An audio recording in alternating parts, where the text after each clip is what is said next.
Immediately to my left is Dr. First. Oh. Dr. Lewis First is the 2014 Joseph W. St. Jem Leadership Award recipient. He earned his medical degree from Harvard Medical School and an MS in epidemiology from the Harvard School of Public Health. Dr. First is professor and chair of pediatrics at the University of Vermont College of Medicine and chief of pediatrics, Vermont Children's Hospital at Fletcher Allen Healthcare. He's also served as senior associate dean for medical education at the University of Vermont. Currently, he is editor-in-chief of the journal Pediatrics and chairs the National Board of Medical Examiners. Besides being an active pediatrician, Dr. First educates parents in weekly radio and television segments and a newspaper column. So welcome, Dr. First. Thank you, Steph. Yeah, and next to him, we've got Dr. Alex Kemper, who received his medical degree from the Duke University School of Medicine, as well as an MPH in epidemiology and an MS in biomedical engineering from University of North Carolina, Chapel Hill. As professor of pediatrics at Duke University, Dr. Kemper supervises residents in the provision of ambulatory care and conducts research on improving the quality of care children receive by strengthening the linkages between primary care, specialty care, and public health services. He's a member of the U.S. Preventative Services Task Force and serves as deputy editor for the journal Pediatrics. It's good to have you here. And to his left is Dr. Jana Stockwell. Dr. Stockwell earned her medical degree from Southwestern Medical School in Dallas, Texas, and went on to do a residency in pediatrics and fellowship in pediatric critical care medicine at Duke University Medical Center. Now she serves as associate professor of pediatrics at Emory University School of Medicine and director of critical care medicine at Children's Healthcare of Atlanta at Egleston. A founding member of the Society for Pediatric Sedation and an active participant in both the American Academy of Pediatrics and Society for Critical Care Medicine, Dr. Stockwell's research interests include quality improvement, nosocomial infections, respiratory failure, and shock. And last but not least, we have sitting over on the end there, Dr. William Walker. Dr. William Walker, Jr. is a professor of pediatrics at the University of Washington School of Medicine. He's the chief of the Division of Developmental Medicine at Seattle Children's Hospital and director of Developmental Behavioral Pediatrics Fellowship at the University of Washington. He's worked in both medical and education-based programs as a clinician, administrator, and researcher across the spectrum of developmental disabilities for individuals throughout their lifespan. Dr. Walker's particular research interest is the impact of neural tube defects and their effect on continence, technology use, quality of life, participation, employment, and educational success, utilizing the ICF framework in this patient population. And we are really glad to have you all here. Thank you so much for being here. Do we have anybody who really has a question right off the top of their head? Okay, sure. So I'm Dr. Zesh, and I'm an internal medicine pediatric physician, and I'm currently an active duty soldier in the U.S. military, working at Fort Hood as a pediatrician. I love teaching residents and medical students, and I'm trying to figure out how to make those connections to become faculty or junior faculty somewhere. So I was hoping to get advice regarding that. That's interesting because I did my first job interview when I was 46 because I spent the 22 years before that in the Army. So my initial connect with that had been working, I was at Madigan and in Washington, and so was doing some work with Seattle Children's. I think these kind of opportunities are one way of making some of those connections. I think of specialties for years in med peds. There's certainly a huge need for that, I think, in a lot of places. So you have a marketable skill. You also, I think, as a military physician, bring a lot of things to the table that other people don't, because you've done other things that they haven't, and you've done them in sort of resource-limited time. So don't ever sell yourself short, because while I was in the military, that doesn't really count. It counts tremendously. And I think a lot of chairs and departments they're very happy to get us on board, because we don't know any better than to keep working. Excellent. Did anybody else have anything to add there? I would just say get involved in some of the opportunities available in your section at AAP or what other societies that you may belong to, because folks are looking for volunteers, and it's a great way to connect. Sometimes it's a little hard when you're at big meetings to necessarily bump into the people that you want to bump into, but if you raise your hand and say, I want to volunteer, you really get to know other folks in the area in a working relationship. And believe me, everybody on the committee that you're involved with knows people at other institutions, and those connections know other connections, and that can go a long ways to making the right connection for your next step. Yeah. And just to build on that, I think it's worth asking yourself whether or not you need to have an academic affiliation to meet, whatever it is that you want to do, because certainly there are a lot of people in various practice settings that have some affiliation with an academic center where they can take in learners, whether or not it be at the medical student or resident level. So there's lots of opportunity to be involved in teaching activities without having a primary academic appointment. So, a lot of it depends on what sort of job you want to have down the road. So, related to that, because we do get medical students from USIS, and the residents that are located at Fort Hood as well rotate through our pediatric clinic, is working to get the recognition that those are the things that I'm doing, and that's kind of what I'm struggling with as well. So my piece of this is I trained in Boston, and I just loved taking care of patients at Boston Children's Hospital, which is, wait a minute, you're just in fact doing primary care. I was seeing my continuity clinic patients after I went down to the emergency department, where at that point there were not emergency attendings, etc. But that was unheard of, the idea of actually going to see your patients after residency because you love to do it. And I love to do it. And interestingly enough, that got recognized as being, as you pointed out, a very value-added thing at that hospital, that I love taking care of children. And so I set up a program inside the hospital to just do what I did, not go outside the lines, not necessarily feel I needed to find a laboratory, but to do what made me happy. And sooner or later, we built a practice. The residents all came, and suddenly there was, I guess I would tell you that while I was extremely happy, there was nothing to promote me for what I was doing initially. They weren't rewarding educators, so I sat as an instructor, okay, in the Harvard system for 8 years. In fact, I thought I was going to retire as the first instructor emeritus of the Harvard Medical School, but it didn't matter because I was happy. And I would say the other thing is, don't discount what you take for granted, because when other people and your patients talk about you and what you do for them and their community, people get excited by that versus, ooh, look at me. And so the ability to build my program and even to get to Vermont, I didn't send my resume into Vermont. I didn't wake up and say I want to be a department chair. Someone else sent it in without my permission because of what I was doing. So I'm not here to say forcing it is only going to make you unhappy and feel you need to be somebody you don't need to be. But just doing what you do, you'll get there. Do you have a teaching portfolio? Do you keep track of all the things that you do related to teaching? So you might want to just Google teacher's portfolio, and there's standardized ways to keep track of all the lectures that you give and the feedback that you get from trainees and that kind of thing. And it's sort of a companion to your CV. It's a document of all the teaching that you do. Hi, good evening. My name is Dr. Ryan. I'm also a provider active duty with Dr. Zesh at Fort Hood. I'm a pediatrician, and I am going to be getting out of the military in 12 months. Getting a job in the military was very easy because I got orders, so they sent me where they wanted me, and now I'm going to be doing that job search on my own, and I have no idea what I'm doing, and I Googled it, and that wasn't very helpful. So I was going to ask Dr. Walker, how did you first get your job out of the military, and what advice do you all have for your first initial job search? I think the biggest thing is it ties in a little bit about what Louis said. You decide what it is you're excited about and where can you do that. And then you decide, okay, so if this is what I want to do, then your next real question is, do I really want to do it just one place, or am I pretty open to going anywhere? Because that then helps decide. And then you start looking. I mean, you start looking. The challenge sometimes is you'll see the ads.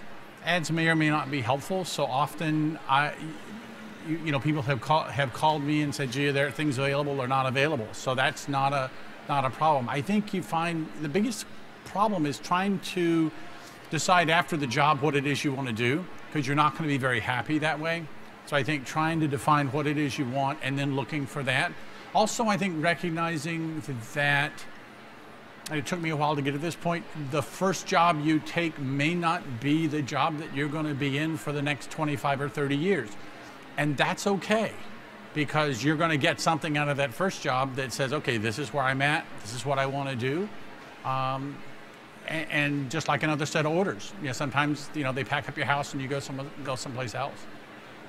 I would just say that that's very true. Is that you get that first job and you think, wow, I'm going to be here for forever. And I know I stayed at my first one a year, stayed on at Duke. I went to the next one. I was there for 2 years, and then the third one I'm there for 18, hopefully a few more. But sometimes just getting your feet wet in that first one, and then being able to go from there and explore further. So don't think you have to find the begin and end all position at first. Do you have a mentor? It's kind of hard to get in the military. No, but you did when you trained. There had to be something. I mean, I guess one of the things that this is a great meeting to just even meet some of us, in the sense that if you're stuck, we want to help. I'm very eager to help people find their first job. I think we all are. And whether it's showing you your value added to what you can do, giving you some wonderful questions you can ask when you go for that interview. If you walk in and say to somebody, so what does this practice do for lifelong learning? Okay, and here's what I've done. I mean, they're going to say, wow, you're bringing something into our practice we hadn't thought about. It's a breath of fresh air. Let's talk more. And so I'm not trying to change who you are, but sometimes to show you the things you're doing to keep up without a mentor in the military may be the energy source that's needed for that practice to say, we need to bring her into our community. Hi, my name is Lynn. I'm a third-year NICU fellow in New York at North Shore LIJ. And so I was wondering, kind of like Dr. First was saying, for the job search, what types of tips you might get, because especially in all the training, we've been in academic centers, you've been in larger, for NICU at least level 4 centers or just tertiary care centers, how to go about seeing what other opportunities there are. So there are some private groups here that are looking to recruit, but it seems like a lot of the faculty, at least through my experience and other colleagues at other institutions, it's very much that you either, go from where you trained and either stay on there or go to a similar type, and they don't really have any information about other groups or other institutions unless they know somebody there. So if you're looking to go to a different state, different, geographic area, how can you go about that? Because a lot of jobs are not officially posted in those types of scenarios, and you can't necessarily have a program director making a lot of calls on your behalf if they're not familiar with other institutions. And then a lot of places aren't interested in newly graduated fellows. They want somebody who's been out there 10, 20 years. So anything along that line that you could give for helpful advice? One thing is, as you go and look for a job, be honest with yourself in terms of, am I looking for a clinical job, or do I really want to be a researcher? Sometimes folks come out of fellowship, and because you're required to do research as a part of fellowship, they think they have to put themselves out there as, oh, I want to continue to do research in X, Y, or Z, or nobody will want me. That's not always true. Sometimes even academic practices are looking for primarily clinical positions. So be honest with yourself so that you're not out there trying to get a job that in the end that's not really the job that you want.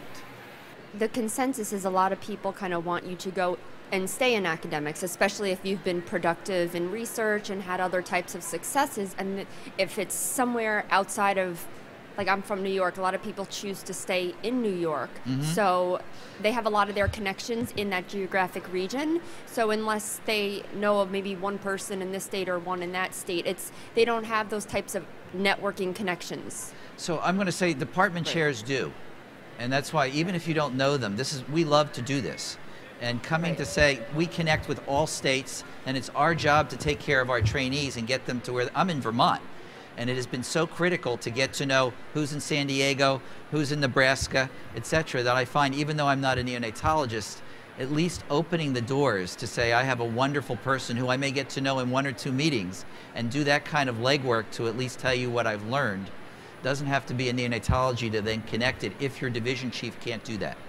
So I just don't underestimate what chairs are out there to do for you. Even if you're go back to your residency and call your program director, okay? And they want to help you. They don't end just because you finish your residency. I'd be surprised.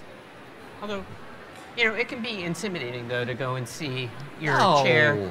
Not in Vermont, Okay. but in other places that I've been in. But one of the things that it makes me think, so you said that you had a research mentor, but do you have a career mentor? And do you know what I mean by that? Like somebody that, can you identify someone that you look at and you go, wow, I want to be like that person and I want to have that kind of job down the line? Like, So in terms of a career mentor, I was saying that I see people who in those positions have certain qualities that I would like to emulate when I'm an attending, but if you don't want to work in that level 4 high intensity 70-bed NICU setting, then where do you get that exposure to somebody who is in a private group or somebody who might be in a level 2 or level 3, you know, because it's not.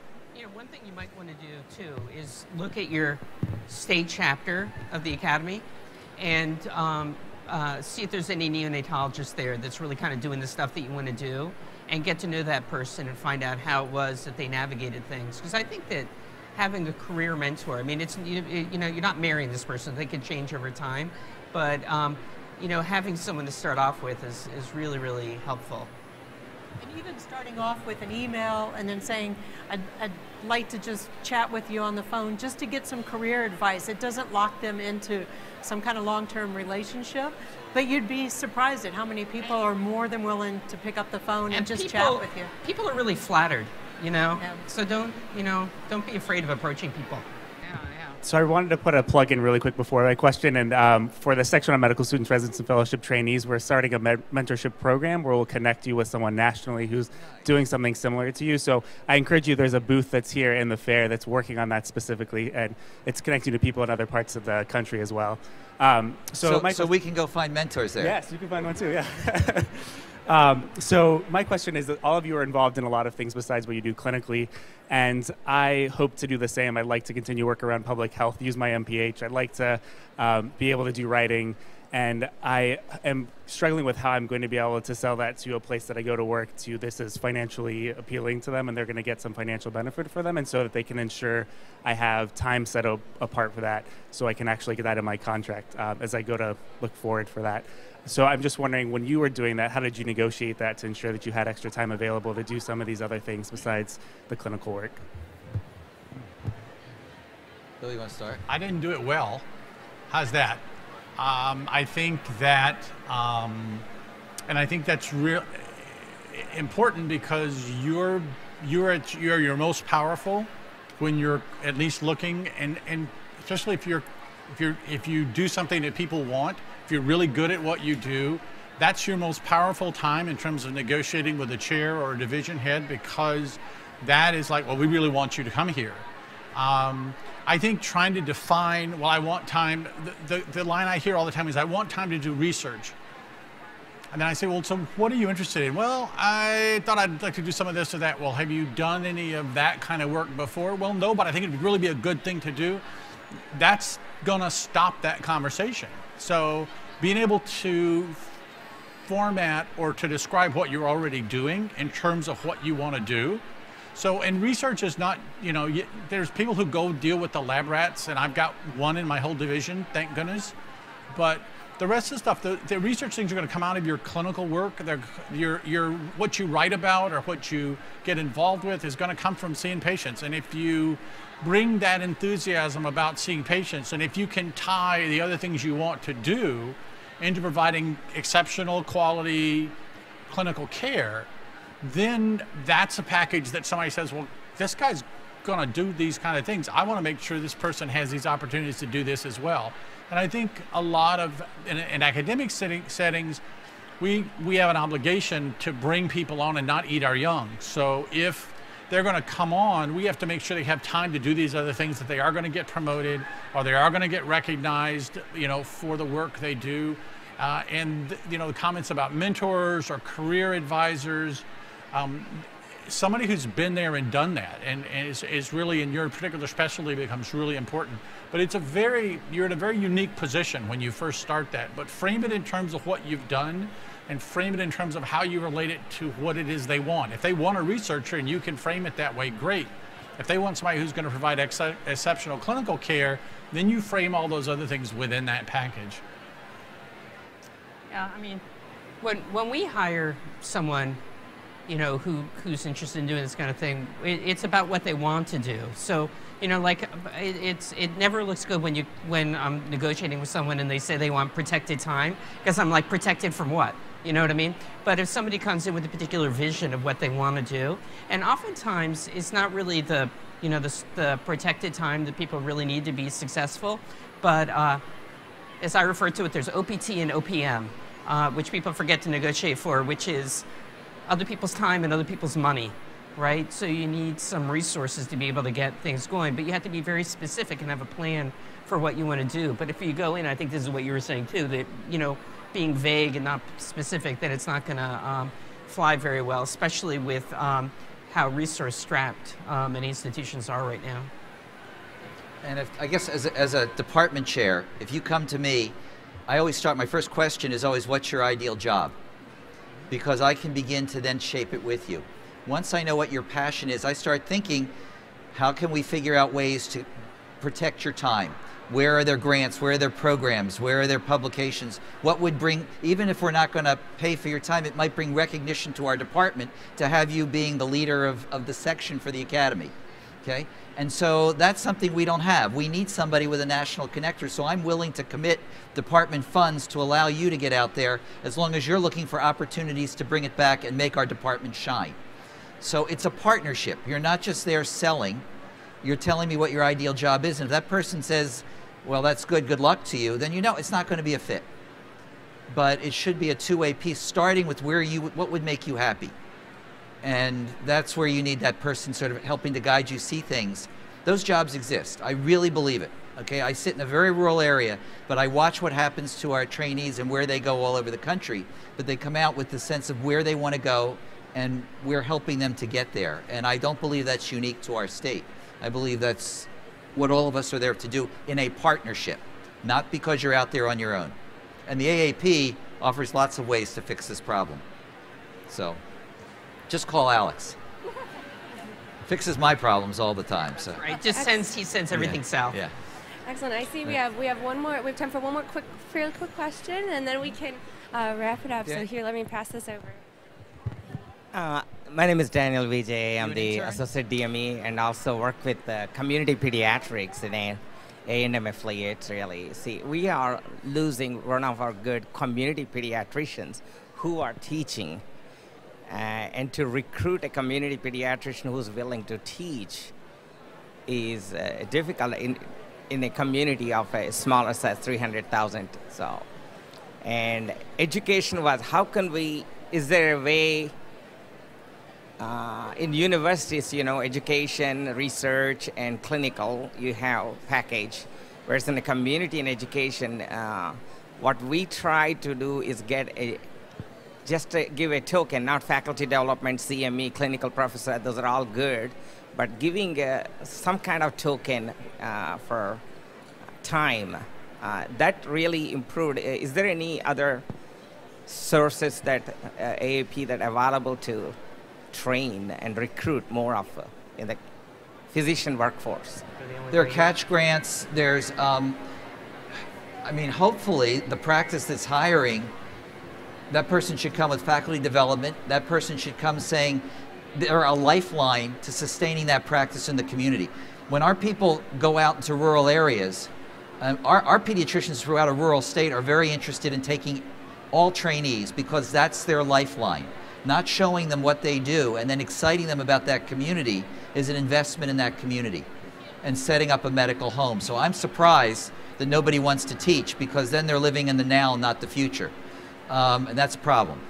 But I think the philosophy, even in chairs right now, are focusing on the future and figuring out ways to basically have our graduates go out and show communities, hey, show our graduates how good the communities are, and the communities see how important it is to teach in those settings. And we have ways to do it. There's faculty development that the Academy offers, and we offer as chairs that will show you how to see patients, teach, do it efficiently, and not lose money. Excellent. Well, thank you very much. Thank you for our wonderful panelists.